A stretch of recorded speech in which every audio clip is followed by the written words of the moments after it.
अनुनासिक किसे कहते हैं? तो अनुनासिक हम उस वर्ण को कहेंगे कि जिसका उच्चारण मुख और नाक से किया जाए, उसको हम क्या कहेंगे? अनुनासिक वर्ण। ठीक है, उच्चारण कहाँ से होगा?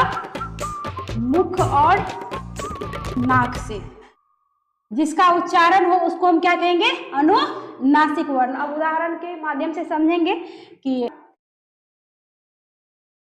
पंचमाक्षर, अनुस्वार, चंद्र बिंदु। समझिए पंचमाक्षर किसे कहते हैं? प्रत्येक वर्ग का, वर्ग कितने होते हैं? 5 वर्ग का वर्ग से लेके पवर्ग तक, कवर्ग से लेके कितना? पवर्ग तक। और कवर्ग से पवर्ग तक में टोटल अक्षर कितना हो जाता है आपको? 25। तो ये जो कवर्ग होता है ना, कवर्ग का अंतिम अक्षर क ख ग घ अंग, ठीक है, अंग। उसके बाद चवर्ग में जाएंगे तो चवर्ग का अंतिम अक्षर क्या होगा? य। अच्छा, टवर्ग का अंतिम अक्षर क्या होगा? न। ठीक है, उसके बाद तवर्ग का क्या होगा? न। अब पवर्ग का क्या होगा?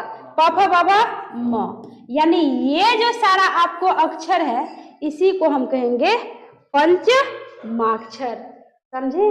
इसी को कहेंगे पंचमाक्षर। इसका जो हम उच्चारण करते हैं तो इसका उच्चारण होता है मुख से और नाक से। अनु यानी मुख, नासिक यानी नाक, यानी मुख और नाक से। अब थोड़ा सा करके देखते हैं। जैसे अंग बोलते हैं तो अ जो बोलते हैं तो अ से सीधे अंग बोल के देखिए, सीधे आवाज कहाँ जाती है? नाक में। तो इस तरह ये हो गया आपको पंचमाक्षर। अब समझना है अनुस्वार। जैसे मान लो आप लिखोगे कंगन, ठीक है। अब थोड़ा मान लो इसी क पे अनुस्वार है, पढ़ो तो कंग, तो थोड़ा सा क्या होगा? अंगूर। अंग मतलब मुख से सीधे आवाज कहाँ जा रही है? नाक में। कंगन, कंगन, मुख, कंग बोलते हैं तो मुख से आवाज कहाँ जा रही है? नाक। मुख और नाक दोनों से उच्चारित हो रहा है। ये अनुस्वार मतलब हो गया, ये अनुस्वार। ये समझ गए ना?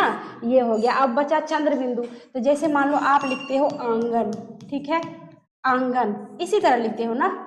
जैसे आंगन तो आ जो बोलते हैं आंगन, आंगन, आ से आवाज कहाँ जा रही है? नासिका में, नाक में। तो यहाँ पे इस तरह से इसका भी उच्चारण होता है आपको किस तरह से?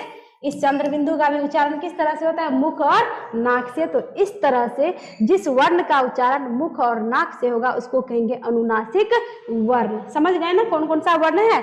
पंचमाक्षर हो गया, अनुस्वार हो गया और चंद्र बिंदु। क्लियर है?